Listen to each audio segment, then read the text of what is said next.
Hello everyone, this is Priya Mishra and welcome to JR college. कैसे हो सभी? आई होप सो मजे में होंगे और बहुत बढ़िया से पढ़ाई चल रही होगी। चलिए तो आज हम शुरू करेंगे हमारे पेपर पैटर्न को डिस्कस करना आपके 12th स्टैंडर्ड के स्टूडेंट्स के लिए जिन्हें हिंदी के पेपर का टेंशन है कि हमें हिंदी का पेपर अटेम्प्ट कैसे करना है, कितने मार्क्स का पेपर होता है, किस तरह से कौन से क्वेश्चंस आते हैं और कौन से क्वेश्चंस कितने कितने मार्क्स के लिए आते हैं, वो सारी चीजें हम डिस्कस करने वाले हैं इन दिस लेक्चर। ओके, सो चलो स्टार्ट करेंगे। सबसे पहले आपका हम डिस्कस करने वाले हैं 2026 का पेपर, 2025-26 का पेपर आपका।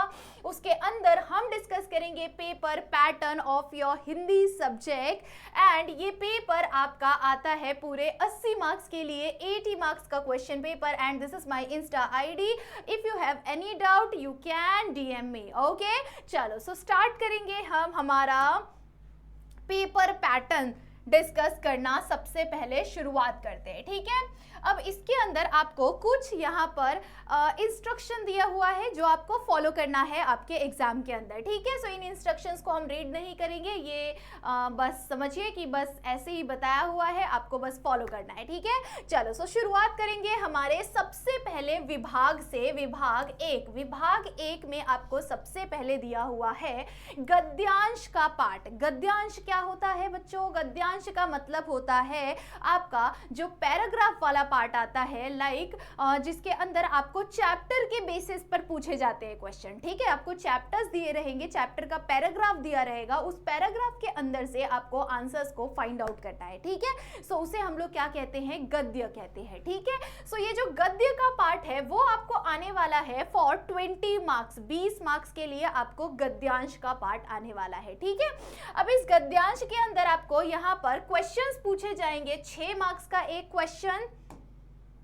अगला क्वेश्चन आपको पूछा जाएगा अगेन 6 मार्क्स के लिए, फिर आपको पूछा जाएगा नेक्स्ट क्वेश्चन यहां पर आपके 6 मार्क्स के लिए, ठीक है। सो यहाँ पर आपके क्वेश्चंस कैसे डिवाइड हो रहे हैं? 6 मार्क्स 6 मार्क्स 6 मार्क्स करके आपके क्वेश्चंस यहाँ पर डिवाइड हो रहे हैं। इस तरह से आपको क्वेश्चंस को अटेम्प्ट करना है, ठीक है।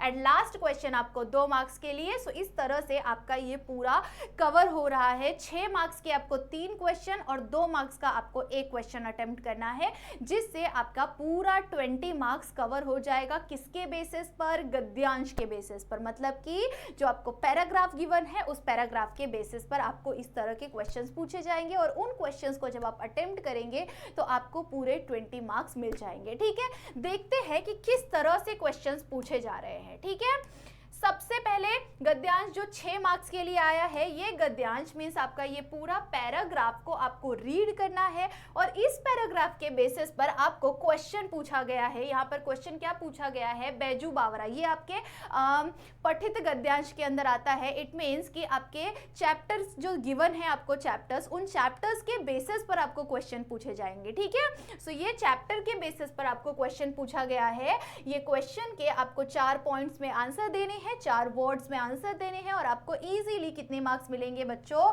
आपको मिलेंगे पूरे 2 मार्क्स। सो यहाँ पर 2 मार्क्स का आपका क्वेश्चन कंप्लीट हो जाता है। नेक्स्ट क्वेश्चन आपको आएगा 2 मार्क्स के लिए। यहाँ पर अगेन आपको क्या पूछा गया है? लिंग परिवर्तन करके आपको लिखना है, ठीक है। यहाँ पर आपको बेटा दिया हुआ है, आप बेटी कर देंगे, बस्ती दिया हुआ है, ठीक है। सो इस तरह से आपको बहुत सारे शब्द दिए हुए हैं, 4 शब्द। इन चारों के अगर आपने लिंग परिवर्तन कर दिए तो आपको कितने मार्क्स मिलेंगे? 2 मार्क्स आपको मिल जाएंगे, ठीक है। सो यहाँ पर हमने 2 मार्क्स ऊपर 2 मार्क्स यहाँ पर कवर करके कितने मार्क्स कवर कर लिए हमने? 4 मार्क्स को कंप्लीट कर लिया यहाँ पर। Next question is for 2 marks, जिसके अंदर आपको अपने विचार लिखने हैं। क्या लिखना है? अपने शब्दों में उस आंसर को आपको समझाना है, ठीक है। यहाँ पर हमें क्या पूछा हुआ है? जैसे कि पूछा हुआ है क्षमा जीवन का मूल मंत्र है। क्षमा मतलब कि माफी मांगना, किसी से भी माफी मांग लेना इज अ मंत्र, ठीक है। ये एक जीवन का मूल मंत्र होना चाहिए। इस शब्द पर, इस वाक्य पर आपके विचार आपको बताने हैं, ठीक है। आपको विचार बताना है कि आप क्या सोचते हैं, आपका थॉट क्या है उस चीज को आपको एक्सप्लेन कर देना है इन योर ओन वर्ड्स, ठीक है। सो यहाँ पर आपको कितने मार्क्स मिल जाएंगे, 2 मार्क्स मिल जाएंगे, और हमने यहाँ पर पहला गद्यांश कंप्लीट किया, 6 मार्क्स आपको मिल गए, ठीक है। सेकंड गद्यांश आपको अगेन एक पैराग्राफ यहाँ पर गिवन है, और इस पैराग्राफ के बेसिस पर अगेन आपको 2 मार्क्स के लिए एक क्वेश्चन, 2 मार्क्स के लिए एक क्वेश्चन एंड 2 मार्क्स के लिए एक आपके शब्द में आंसर लिखने वाला क्वेश्चन, ठीक है। सो इस तरह से अगेन आपको 6 मार्क्स के लिए क्वेश्चन पूछा गया है, जिसके अंदर आपको फिर से क्या करना है, पूरे गद्य को रीड करना है और उस गद्य में से आपको आंसर फाइंड आउट करके लिखना है, ठीक है। सो ये इस तरह से आपको 6 और 6 मार्क्स, आपका 12 मार्क्स कवर हो गया, ठीक है। अगला 6 मार्क्स आपको कैसे मिलने वाला है वो देखिए। प्रश्नों के उत्तर लगभग 80 से 100 शब्दों में लिखना है आपको, मतलब कि इसके अंदर आपको क्वेश्चन पूछे जाएंगे बेस्ड ऑन योर चैप्टर्स, ठीक है। चैप्टर के बेसिस पर आपको क्वेश्चन पूछे जाएंगे, जैसे कि यहाँ पर आपको 3 क्वेश्चन पूछे गए हैं। एक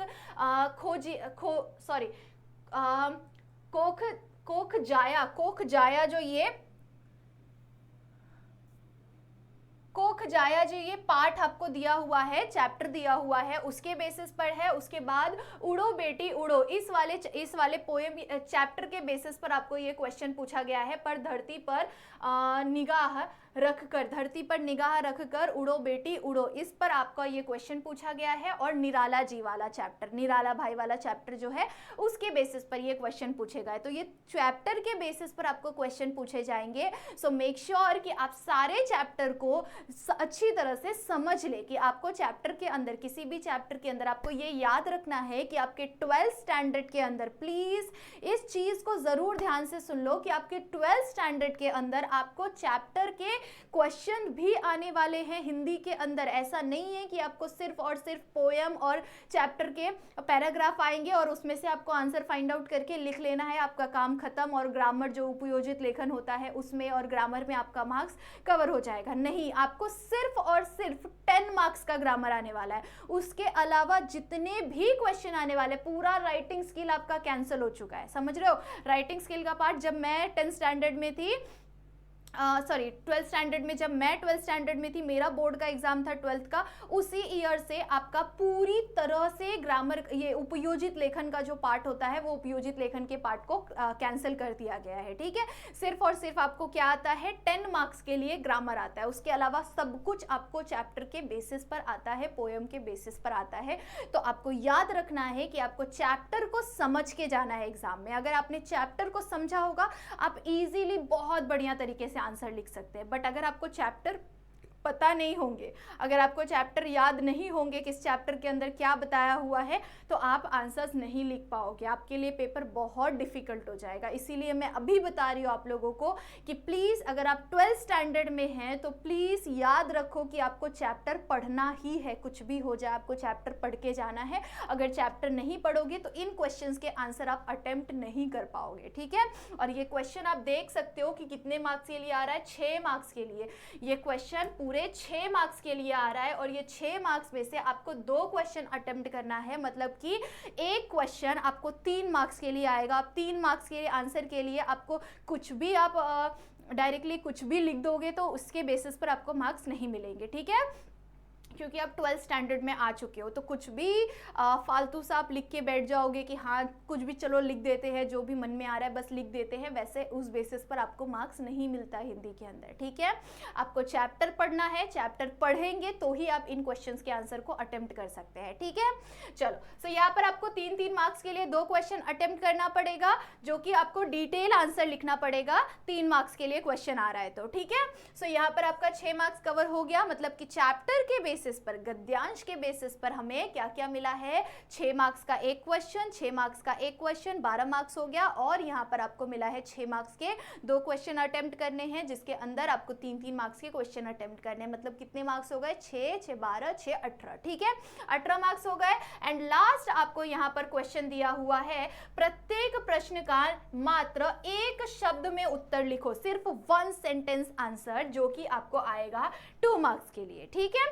सो ये 2 मार्क्स का आंसर जब आप अटेम्प्ट करेंगे तो आपका कंप्लीट हो जाएगा। ये देखो 2 मार्क्स के लिए आपको कोई दो, मतलब ये 3 क्वेश्चन दिए हुए हैं, 3 में से आपको 2 अटेम्प्ट करना है, ठीक है, याद रखना है 3 क्वेश्चन दिए हैं, 3 में से आपको कोई भी 2 क्वेश्चन को अटेम्प्ट करना है, ठीक है, याद रखना है इस चीज को। सो यहाँ पर आपका कंप्लीट हो जाएगा, पूरे कितने मार्क्स कंप्लीट होंगे आपके, 20 मार्क्स कंप्लीट हो जाएंगे, ठीक है, 20 मार्क्स आपका गद्य का, कैसे, किसका, गद्य का, गद्य कितने मार्क्स के लिए, 20 मार्क्स के लिए, ठीक है, और ये 20 मार्क्स कैसे डिवाइड हुए हैं, 1 question for 6 marks, 2 second question is for 6 marks and third question is also for 6 marks, fourth question is for 2 marks and ये चारों क्वेश्चंस मिलाकर आपके 20 मार्क्स कवर हो जाएंगे, ठीक है। आई होप सो आप सभी को समझ में आ गया होगा।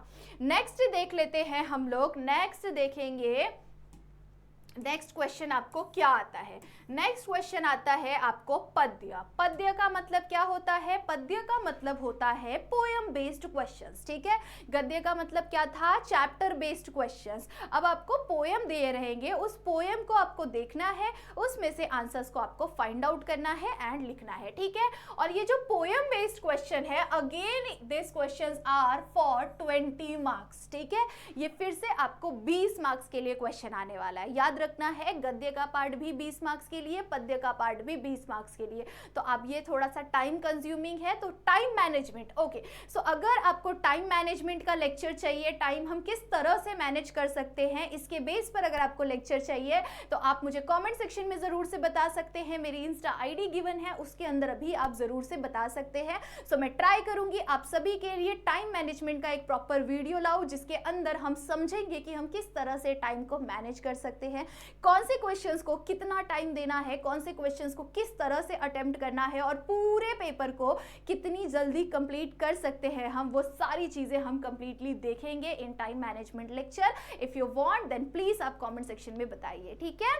चलो पद्यांश का पार्ट देखेंगे। पद्यांश के पार्ट में जैसे ही हम बात करेंगे तो सबसे पहला क्वेश्चन अगेन आ जाएगा आपका फॉर 6 मार्क्स, ठीक है, 6 मार्क्स के लिए अगेन आपको पद्यांश का पार्ट आने वाला है। सबसे पहला क्वेश्चन 6 मार्क्स के लिए आएगा, इसके अंदर आपको पोएम को पढ़ना है, पोएम के बेसिस पर ये क्वेश्चन पूछा गया है पर 2 मार्क्स के लिए, ठीक है, for 2 marks, and second question again is for 2 marks, ठीक है, 2 मार्क्स के लिए दूसरा क्वेश्चन पूछा गया है, ठीक है।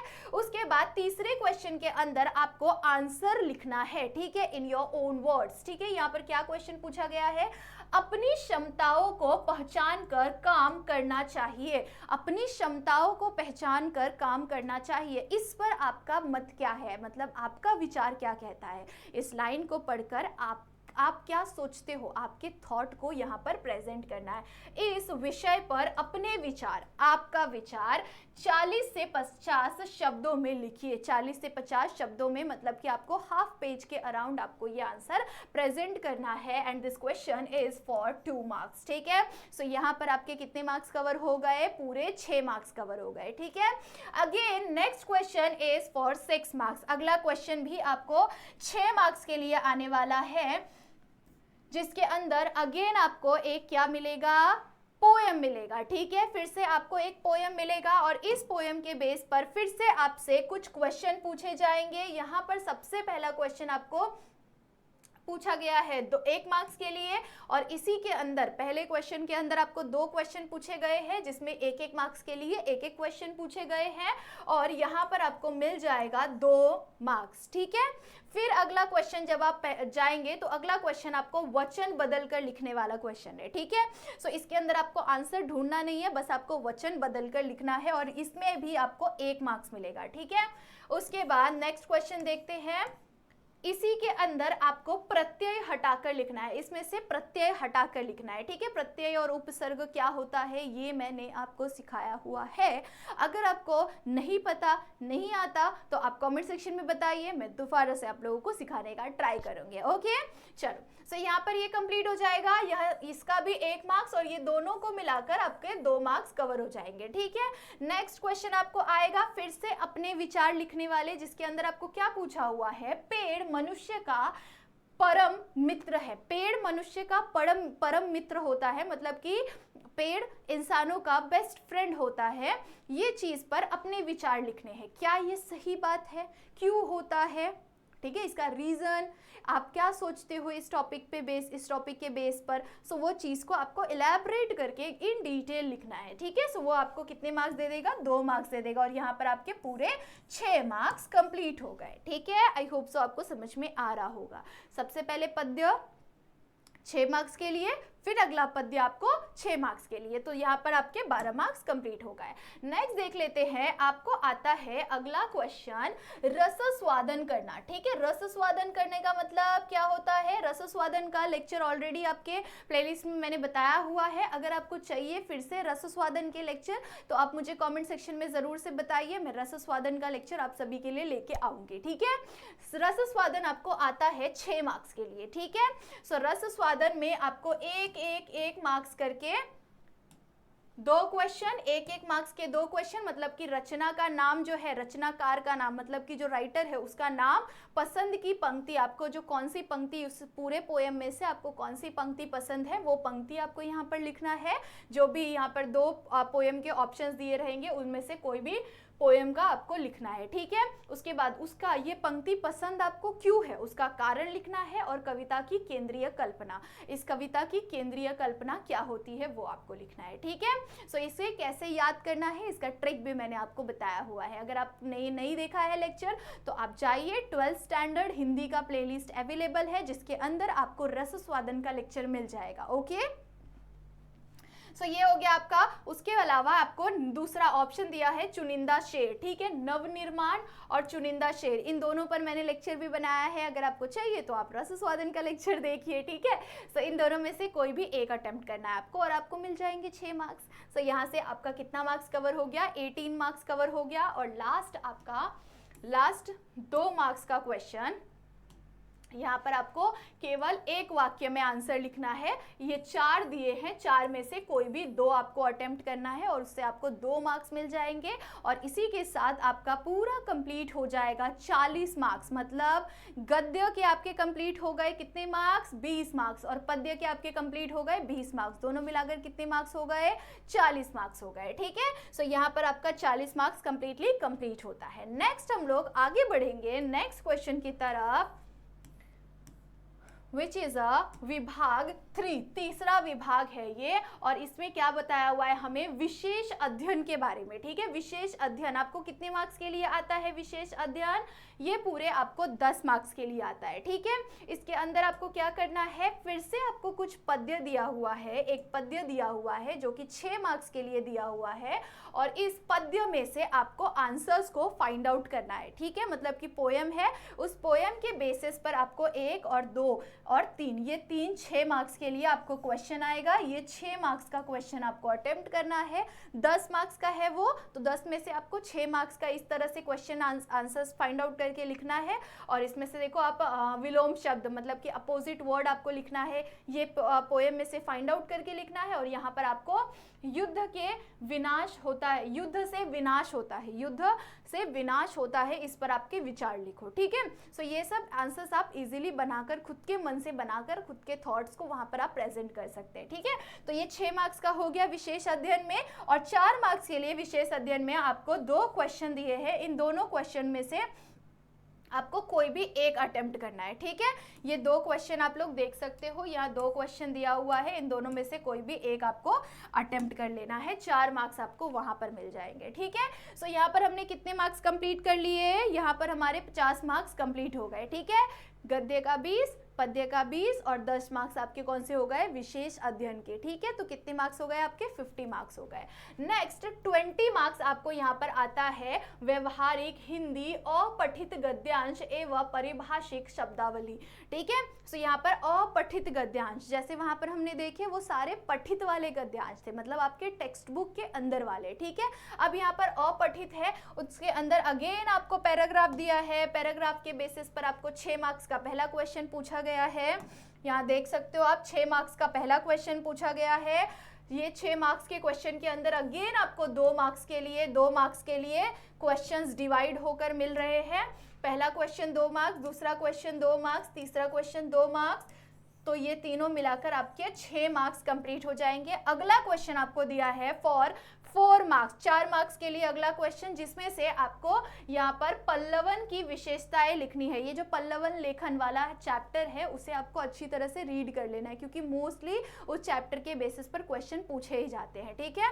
उसके बाद सूत्र संचालक, सूत्र संचालक मतलब कि जो एंकर होता है उसके बारे में यहाँ पर कुछ क्वेश्चन पूछा गया है। सूत्र संचालक के विविध प्रकारों पर प्रकाश डालिए, ठीक है। सो उसके बेसिस पर आपको ये क्वेश्चन पूछा गया है। सो इनमें से कोई भी एक आंसर, किसी भी एक को आपको यहाँ पर अटेम्प्ट करना है, सिर्फ only one, and this question is for 4 marks, ठीक है। 4 मार्क्स के लिए क्वेश्चन है, तो आपको कोई भी एक अटेम्प्ट करोगे तो आपको 4 मार्क्स मिल जाएंगे, ठीक है। बट इसका एक बेस्ट ऑप्शन भी है, ठीक है। यहाँ पर आपको इन दोनों में से कोई भी एक डिटेल आंसर लिखना है, या तो फिर आपको यहाँ पर ये 4 क्वेश्चन दिए रहेंगे, ठीक है। ये 4 क्वेश्चन दिए रहेंगे, चारों क्वेश्चन आपको 1-1 मार्क्स के लिए रहेंगे, और ये चारों क्वेश्चन में आपको ऑप्शंस गिवन रहेंगे, ठीक है। सो ये आप बहुत इजीली, ये तो हमें ट्रिक भी पता है ना, हम कैसे ना कैसे अकड़ बकड़ करके कुछ भी आप सोचो या आसपास किसी से एक आंसर आप पूछ भी लेते ही हो, है ना।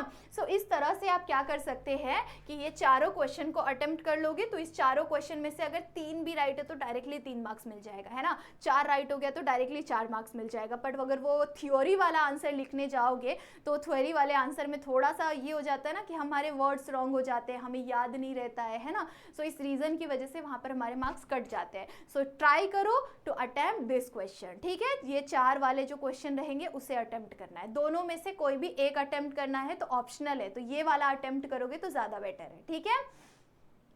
नेक्स्ट आपको क्वेश्चन आएगा फिर से 6 मार्क्स के लिए। अगला क्वेश्चन, इसके अंदर अगेन आपको पैराग्राफ दिया है, इस पैराग्राफ के बेसिस पर 2-2-2 करके आपको क्वेश्चन पूछे जाएंगे, यहाँ पर आपके हो जाएंगे फिर से 6 marks complete. And next question आपको पूछा जाएगा, अगला क्वेश्चन आपको पूछा जाएगा, ये सारे जो शब्द है ये सारे आपको इंग्लिश के वर्ड दिए रहेंगे और उसको आपको कन्वर्ट करना है इन अ हिंदी वर्ड, ठीक है। आपको हिंदी में उसे क्या कहते हैं उस चीज को लिखना है, लाइक बैलेंस, एक्शन, स्पीड, ठीक है, एंटीबायोटिक, ये सारे जो शब्द दिए हैं इसको आप हिंदी में क्या कहेंगे वो आपको लिखना है। और इसमें आपको कितने लिखने रहते हैं, 4 लिखने रहते हैं, ठीक है।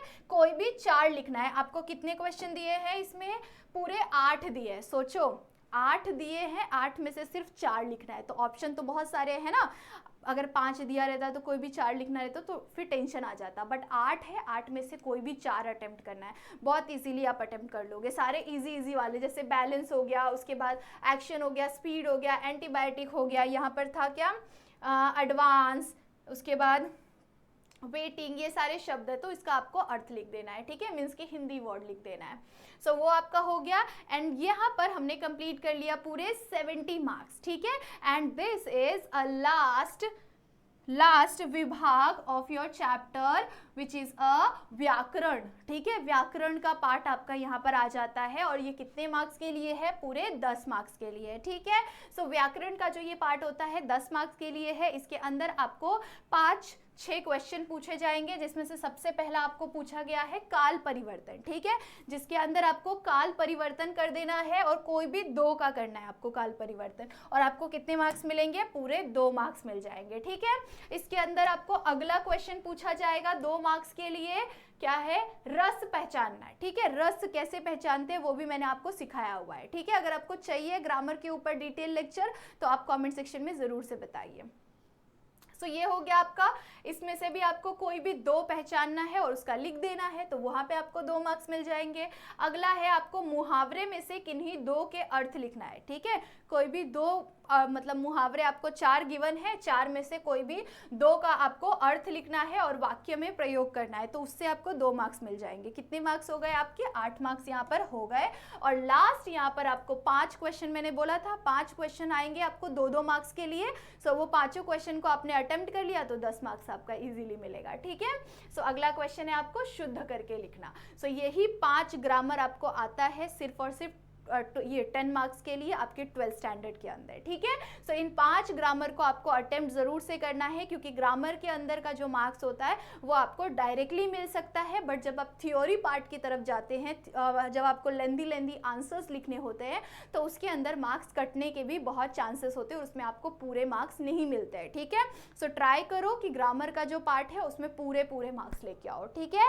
सो यहाँ पर आई होप सो आप सभी को समझ में आ गया होगा कि हमने 12th स्टैंडर्ड के अंदर पेपर पैटर्न किस तरह से आता है और किस तरह से हमें सारे क्वेश्चंस पूछे जाते हैं, कितने मार्क्स के लिए क्वेश्चन पूछे जाते हैं, ये पूरा लेक्चर पेपर पैटर्न के बेस पर था। तो इसीलिए मैंने इस लेक्चर के अंदर आपको पूरा पेपर पैटर्न बताया है कि कितने मार्क्स के लिए कौन सा क्वेश्चन आता है और किस किस तरह के क्वेश्चन आते हैं, ठीक है। अगर आपको इसके बाद कुछ भी डाउट है, कुछ भी प्रॉब्लम है, तो यहाँ पर आप मेरी इंस्टा आईडी गिवन है, वहाँ पर भी बात कर सकते हैं, और कॉमेंट सेक्शन में कॉमेंट ज़रूर से करके बताइए कि आपको लेक्चर कैसा लगा, और अगर आपको कुछ भी डाउट है तो कॉमेंट सेक्शन में ज़रूर से बताइए। सो वीडियो को जाने से पहले लाइक ज़रूर से कर लेना, अपने सारे 12th स्टैंडर्ड के दोस्तों को शेयर ज़रूर से कर देना, और ज़रूर से ट्राई करो कि ज़्यादा से ज़्यादा चैप्टर को रीड करके उसके आंसर्स को ईजिली फॉर्म कर सको, ठीक है। तब तक के लिए बाय बाय, मिलते हैं इन नेक्स्ट लेक्चर।